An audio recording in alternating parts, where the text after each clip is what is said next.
voilà, alors, Kouta Jacqueline, je suis née en 1940 à Genève. Et puis, on était une famille de 6 enfants qu'on a habité dans le hameau de Composières, là sur la place. Bon. Et puis, on a fait nos écoles à la Composières. On était tout près de l'école, alors on pouvait venir faire le pique-nique à la maison à 10 heures. Parce que mon père donc était parti au service militaire, ma mère a élevé toute la famille. Mais comme on était une grande famille Roguet, on avait la chance d'avoir une boulangerie, des paysans, on n'est pas mort de faim. Hein, c'était déjà bien. Et puis ensuite, ben, on a fait nos écoles à Composières. Après, moi, on est allé après avec M. Babel, Louis Babel, qui était un grand copain à mon père. Et puis après, on est en ville. Moi, j'ai été à l'école secondaire. Et puis ensuite, un petit peu l'école de commerce. Après, j'avais des problèmes de dos. Alors, j'ai fait une autre école. Et puis ensuite, je travaillais à la Caisse Maladie Chrétienne Sociale à la rue des Chaudronniers. Et j'avais la chance de travailler avec un monsieur Primbonne qui était conseiller national. Et il était... bon, il faisait... Alors moi, je faisais aussi pour lui, etc. Et puis on avait une très bonne ambiance là au Chaudronnier. Seulement à l'époque, il fallait aller prendre le bus à Croix-de-Rozon, à pied. Il y avait... bon, c'est pas à côté. C'était du temps de transport et tout, aller à pied à Rozon. Je me rappelle par des fois la neige et tout. Bref. Et puis ensuite, par rapport à Bardonnay, mon frère, Bernard, avait été engagé pour remplacer un comptable à Bardonnay. À ce moment-là, je ne sais pas, ça devait être oui, il faisait encore du football, parce qu'il a été aussi un peu professionnel de football, à Chaux-de-Fonds, à Servette. Alors, il est rentré là-bas, et puis quelques temps après, enfin en 60, ouais, en 60, alors il me dit, écoute, il y a une place là à Bardonnay, etc. Et puis évidemment, moi j'étais très heureuse là-bas, à la rue des Chaudronniers, j'aimais bien le bourg-de-four, j'aimais bien l'ambiance, mais évidemment il y avait le temps et tout. Alors je me suis décidée de venir à Bardonnay pour éviter perdre du temps comme ça. Et là, eh bien, je travaillais avec mon frère.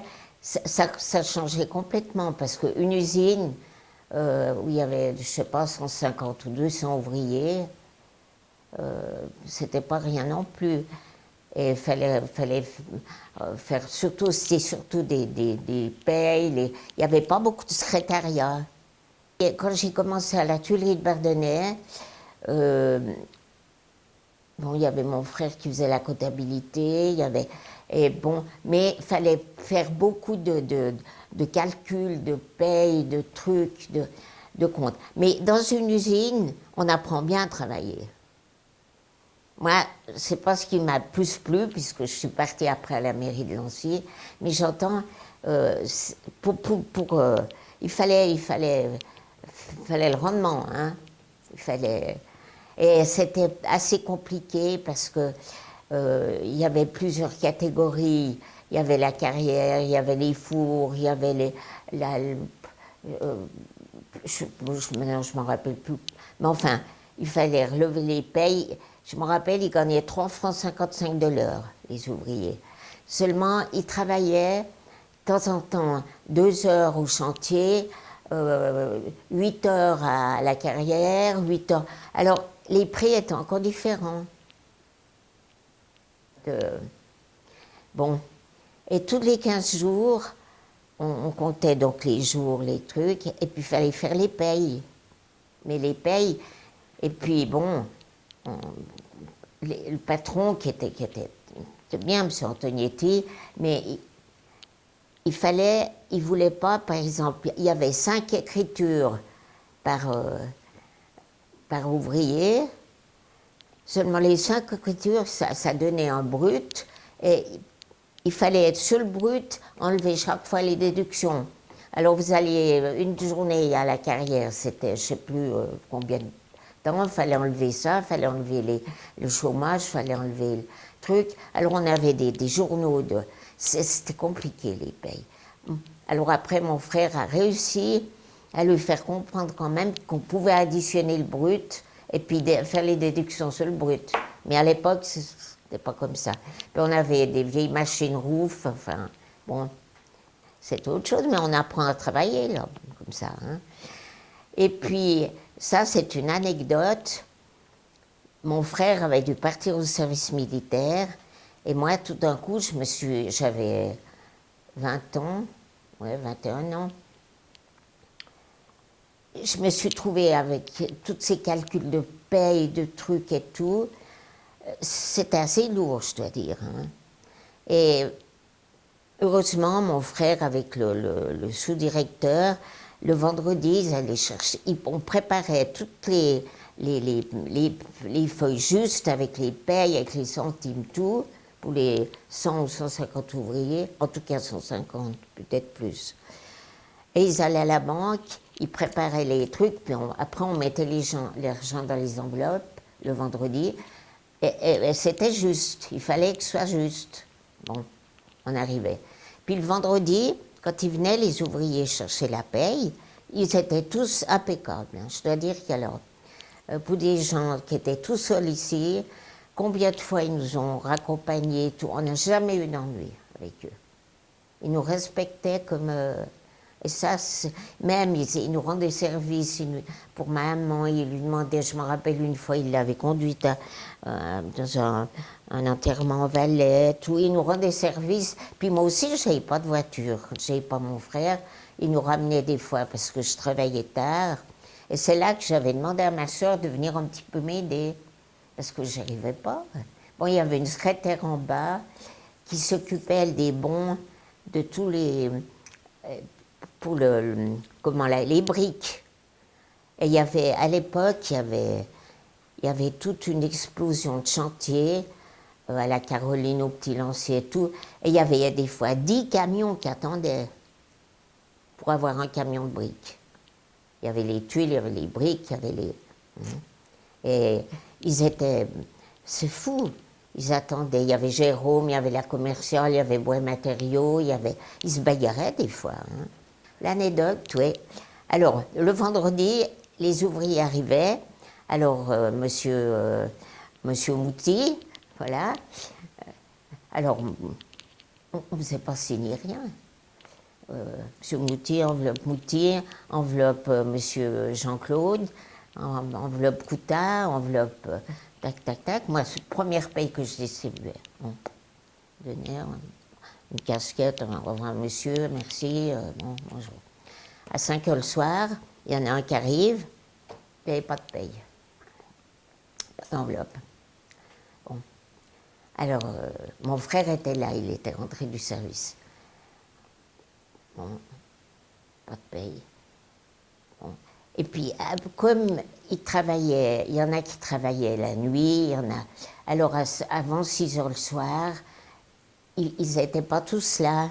Et mon frère avait déjà relevé le solde des enveloppes pour les mettre dans le coffre, parce qu'il venait le lendemain. Alors, il est allé voir, pas de paye. Bon, le patron arrive, il dit, ça a joué les payes. Il dit, non, il nous en manque une. 400 francs dedans, quand même, à l'époque, hein, en 60. Bon, première paye qu'on donne. Moi, j'ai dit, écoutez, moi, je regrette, moi, je ne les connais pas. Hein. C'était pas prudent de faire comme ça.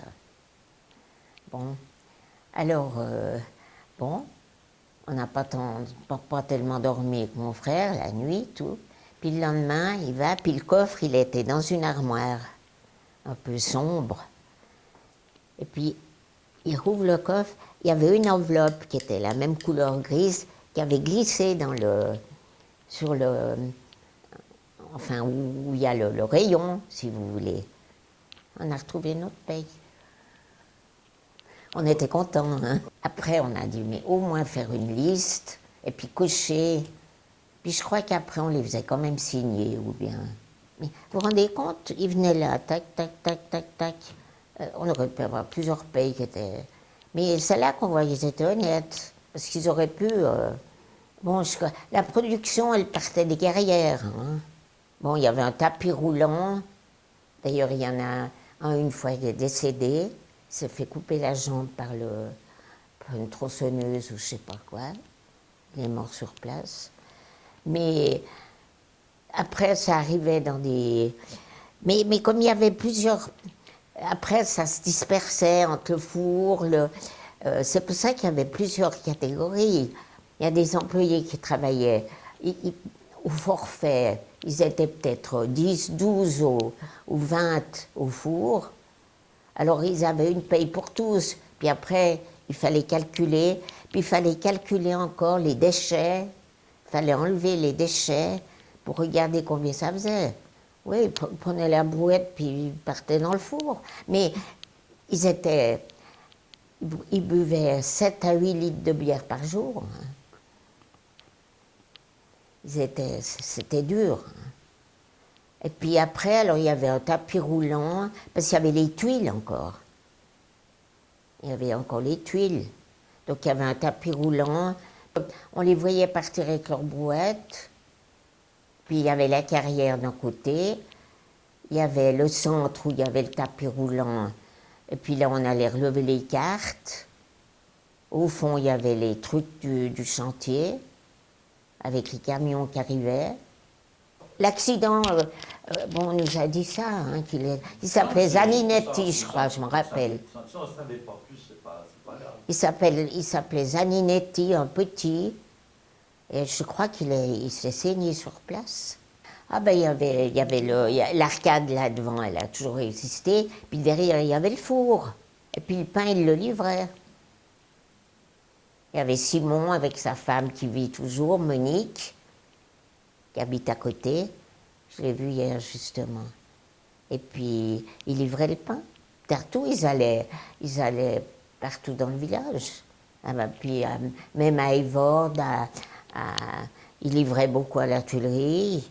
Et puis, même, ils allaient même plus loin. Je crois qu'ils allaient à Harare, il n'y avait pas d'autres boulangeries. Et puis, ils étaient spécialistes dans les... Enfin, c'est peut-être après, dans les couronnes des rois. Et puis dans les millefeuilles, il y avait tout Genève qui montait. Hein. Ils venaient aussi dans la cour de l'école. Voilà. Oui, alors ils venaient avec la camionnette quand ils faisaient leur tournée à la récréation. Alors ils venaient dans la cour. Et puis, bon là, je sais pas. Ils marquaient, ils notaient. Alors évidemment que là, nous on n'allait pas puisqu'on était. Puis peut-être que ceux qui étaient plus à l'aise financièrement, ils prenaient, puis les autres, je crois que c'était comme ça. Hein, parce que pas tout le monde pouvait se payer un petit pain. Hein, je ne sais pas comment ils s'arrangeaient là. Enfin, ils notaient, mais il n'y avait pas de gamins qui n'avaient pas les moyens qui allaient chercher quelque chose, hein, je crois. Oh ben, moi j'étais à l'école primaire, ça devait être ou bien à l'école, eh ben, en 40, en 50. Enfin, entre 40 jusqu'à 12, 13 ans, 14 ans. On faisait encore la 6e, là. On faisait encore la 6e année. Il y avait M. Delettra, donc le parent des Lettra, d'Anne-Marie, Claire-Lise, et toute la bande, quoi. Jean-Charles. Ils habitaient à l'école, il était instituteur, le papa, alors il était... Non, mais à l'école, je me rappelle quand ils arrivaient, les gamins. Mais les gamins, ceux qui n'avaient pas, on ne disait pas, il n'y avait pas de jalousie. C'était comme ça. Il n'y avait pas les carousels et tout ça, c'était pas... bon, la vogue, c'était plutôt le pot de soupe, c'était ouais, mais je crois pas qu'il y avait les raclettes et tout ça, je sais pas ça, je m'en rappelle plus. Une rencontre amoureuse? Bon, il y avait des copains, mais oui, il y avait quand même un orchestre déjà. Puis il y avait sur la place des Brunes, il y avait un un plancher. Mais il y avait plutôt c'était plutôt les anciens qui dansaient. Il y avait le père Luiset, c'était un peu des figures puis c'était l'endroit où les gens se rencontraient, quoi. Mais je me souviens pas de ce qu'il y avait à manger ou boire. Moi, j'ai pas été très longtemps là, à la Vogue. Après, j'y ai été maintenant ces dernières années, mais sur le moment, c'était plutôt les garçons qui y allaient. C'est vrai. D'ailleurs, les filles, on faisait pas grand-chose à la Vogue. Et à parler de forain, il n'y avait pas des jeux de l'époque, des jeux d'adresse qu'on connaît pour tout ça. Peut-être le tir, le tir, là, peut-être, mais... Vous savez, les gens, on n'avait pas beaucoup d'argent, alors peut-être qu'il y avait moins de...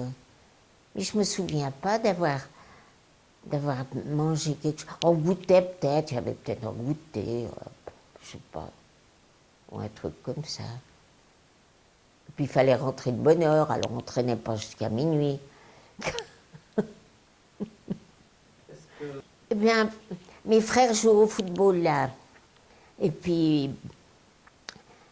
une fois, il y a eu ils ont invité une équipe de Genève internationale qui était déjà beaucoup plus haut que le Compiègne. Eux, c'était vraiment amateur, là. Enfin, c'est toujours amateur, mais à l'époque... Et puis, ils avaient invité pour une inauguration, je ne sais pas si c'était le stade ou bon... Et ils avaient fait un match. Et puis mes frères, ils étaient un petit peu plus forts que les autres, c'est vrai, puisqu'ils sont devenus professionnels. Hein. Même ils ont fait les championnats du monde en 1954. Mon autre frère, il a été au Chaux de Fonds, ils étaient Coupe Suisse et champion suisse. Bon, ils ont fait enfin surtout un, il fait une carrière sportive. Alors ils les ont repérés. Et puis, c'était un club de Varambé. Et puis, ils leur ont proposé de venir là-bas. Puis eux, bon, ils étaient quand même contents de... Et d'ailleurs, moi, je raconte aux gens par là, je dis, oh, quand ils ont été transférés, c'est comme ça qu'on a payé notre maison. Vous pensez bien qu'à l'époque... Alors bon, ils sont partis là-bas. Ma sœur, Madame Moron, il y avait son fiancé qui jouait aussi. Ça fait que ça a créé des liens. À l'époque, on connaît Facton, on connaît tous les footballeurs. Bon, mais du coup, du fait qu'ils étaient partis à Compiègne, mon papa, qui était donc chez Olivet, il avait fait 16 ans de conseil municipal. Et à la séance suivante, et c'était tous des copains, hein, ils ont dit, ici, il y en a un de trop. Quelque chose comme ça. Mon père a compris. Il est parti s'élever. Il en avait voulu parce que mes frères étaient partis. Pour vous dire l'esprit de l'époque. Hein. Mon père est parti. Puis il avait, bon, les autres aussi, il n'a pas mieux travaillé que les autres, mais il était quand même assez, il donnait des cours pour les entreprises et tout, donc il connaissait bien le métier, il s'est occupé d'un peu des chantiers de là, et puis ça rendait quand même service, comme les autres, mais dans un autre domaine. Alors il en a eu gros, d'ailleurs il n'a pas été chercher sa chaîne, c'est le fils Babel, Jean-Luc, qui lui a apporté à la maison. Et il nous a dit, bon, nous, comme c'était un fief PDC, il a dit, vous ne donnerez plus jamais un sou de cotisation au PDC. On a tenu assez longtemps, puis après on a recommencé. Enfin, on donne aussi aux autres, mais pas. C'est rigolo, ça, hein? Merci, ouais. Alors bon, et puis après, quand mes frères sont un peu montés en foot, évidemment, il y avait Squips, il y avait les coupes suisses, il y avait à la radio, tout. Évidemment que les copains, ils étaient contents. Alors après, ça s'est arrangé avec mon père, mais il en a eu gros, mon père. Hein. C'était comme ça. Hein, mais je trouve que C'était triste pour lui, parce il avait quand même... Puis il n'en pouvait rien. Après, mes frères sont partis à Zurich, après ils ont été dans les clubs au Servette, à Lausanne, bon, à l'équipe suisse, bon. Alors après, tout le monde était content. À l'époque, le maire était M. Louis Babel. Oui. Alors au Café des Amis à Charriot, c'était... Il y avait beaucoup de gens de Genève qui venaient. C'était très convivial. Oui, c'est parce que c'était surtout... Moi, j'ai souvent le souvenir souvent de la terrasse. Et puis, par exemple, nous, on n'y allait pas beaucoup, mais quand il y avait la fête du 1er août ou la fête de... On avait le droit d'aller boire un verre de limonade. Et ça, je me rappelle. Le verre de limonade au 1er août. Ça, c'était formidable. Alors, il y avait du monde, et puis... Bon, puis après, il y avait quand même des gens qui mangeaient, et tout. Et puis après, alors, ils ont fait de la restauration. Après, il est venu une dame qui avait... Elle avait, je crois, commencé la fondue bourguignonne, aussi, là, dans le café. Puis les gens, c'était un lieu vraiment convivial. Comme le café de Lancy, aussi. Le café de Lancy, c'était vraiment aussi... Madame Boismont, la maman des Boismont, c'était le lieu où nous, enfin les hommes, mon père avec les copains, ils passent à Charroux, ils passent à Lancy. Bon, à Bardonnay, ils allaient moins, parce que c'était un petit peu plus loin. Mais Café des Amis, c'était un lieu vraiment... C'est dommage que c'est... Parce que bon... Moi, si j'avais été plus jeune, et puis un peu, Et puis il y avait le Feuilleux aussi, ici, à Charroux. Vous savez ça? Oui. Vous devez avoir des échos du Feuilleux. Alors je me rappelle très bien du Feuilleux, ce Ferrol, le 1er mai. Et j'ai été mariée plusieurs années. Après, tout le monde m'a laissé tomber. Mais ça fait rien. C'était Pierre-André Vuillot, mon petit voisin, qui habite là maintenant. Et puis, je crois que j'en ai eu qu'un. J'ai été fidèle. Ah bien, on avait donc les dames, ou je sais pas, les mamans, je sais pas qui c'est qui faisait, ils garnissaient un petit char, comme maintenant, avec du feuillage, des fleurs en papier, le petit char. Et puis, il n'y avait pas tellement de bagarres pour se dire on va avec celui-là ou celui-là. Parce qu'il y avait peu d'enfants, on était peu. Moi, à Compiègne, il y avait Jean-Luc Babel, Pierre-André Villot, Claire Lise et moi. On était 4.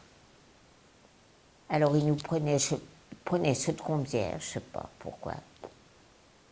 Et puis, alors, on n'était pas, les autres disaient pas pourquoi je ne suis pas. Maintenant, je ne sais pas comment ça se passe. Ils prennent d'après les âges, et puis... Mais il y a peut-être des parents qui ne sont pas toujours contents non plus, si vous ne prenez pas leur gamin. Eh bien, il y avait, ils faisaient une petite tournée, on chantait Joli mois de mai, la chanson qu'on chante toujours. Reviens quand reviens-tu, quand reviens-tu, je ne sais pas. Non, non, non, non, bon, je ne me rappelle plus de ça. Quand reviendras-tu, etc. Et puis après, je crois qu'on avait quand même une tirelire pour que les gens mettent des petits sous. Alors, après le Feuilleux, c'était la tradition, une des mamans faisait les œufs à la neige, avec les sous qui avaient été récoltés dans la tirelire. Alors, on avait un bon goûter comme ça. Maintenant, tout juste, ils ne partent pas au Baléares. Hein. Et c'est vrai. Oh, ben, il y a toujours eu beaucoup d'amitié, beaucoup... Et puis on connaissait tout le monde. Alors, il y avait c'était l'église, c'était le catéchisme, c'était l'école, le maître d'école et puis le curé du Seyé, qui n'était pas rien. Enfin, c'était un bon prêtre, mais bon. Et puis, si vous n'alliez pas à la messe, eh ben, il vous repérait. Alors nous, comme quand on était sur la place de Compierre, il y a eu énormément d'accidents. Parce qu'il n'y avait pas le stop. Et nous, c'était l'hôpital chez nous, presque. Il y a eu un décès, d'ailleurs, il y a quelques années. Mais c'est fou, parce que les gens, je ne sais pas, il y avait quelque chose qui masquait un peu la vue, et puis peut-être c'était mal signalé, mais il y a eu énormément d'accidents. Alors nous, moi, je me rappelle de ça. Et puis, on avait le cimetière aussi. Nous, c'était notre jeu d'enfant, là. Et puis mes frères, c'était les deux seuls garçons qui étaient là-bas. Ça fait qu'ils étaient enfants de cœur. Et puis, ils faisaient tous les enterrements, les processions. Bon, ils n'étaient pas toujours très contents, mais ils y allaient quand même. Avant, on ne discutait pas. Hein. Et je me rappelle une fois, parce que mon frère il y avait encore la distribution du bulletin, c'était quoi, le bulletin parole, ou le courrier, c'était le journal Le Courrier. Et le dimanche matin, il y avait les messes, après on avait encore l'Histoire sainte, et puis après les vêpres, le dimanche. On était occupés. Hein. Et mes frères devaient aller le matin, le dimanche à 7h, chercher le courrier à Croix-de-Rezon pour le distribuer après la petite messe. C'était des abonnés. Puis c'est toujours eux qui faisaient tout là-bas. Bon. Puis une fois, mon frère est revenu, et puis quand il y a eu la distribution, il manquait un courrier. Il en manquait un. Et puis c'était celui du curé. Alors, il se faisait en guirlandais. Ouais, qu'est-ce que t'as fait de mon courrier? Puis mon frère, il était gentil, mais un peu assez. Il lui a dit, mais les autres, ils l'ont payé comme vous, le courrier. Oui, il était venu chez nous. Oh, ça ne discutait pas, bon, hein. Et puis après la Tuilerie, bon, ben moi j'ai eu la chance. Je suis contente d'avoir travaillé à la Tuilerie parce que ça nous a donné quand même savoir ce que c'était qu'une usine. C'est différent qu'un bureau, qu'une administration ou qu'un... Et là, le vendredi, je me rappelle, après les payes, ils regardaient toujours avec les déchets combien il y avait déjà de rendement. Mais ça, c'est peut-être resté encore l'usine, l'esprit de l'usine. C'est pas comme une municipalité, quoi. On n'est pas sur un chiffre d'affaires strict, quoi. Et puis après, j'ai été contente parce que j'ai pu aller à la mairie de Nancy. Puis là, je faisais beaucoup de secrétariat. C'était en plein essor. Il y avait déjà 10 000 habitants. 5 ans après, il y en a eu 20 000. Je leur dis encore maintenant, vous vous rendez compte, tout ce que j'ai amené comme peuple ici. Puis là aussi, on a eu des... Alors là, c'était formidable. On avait beaucoup de travail, mais on faisait tout. Alors c'était bien. On a eu des années formidables.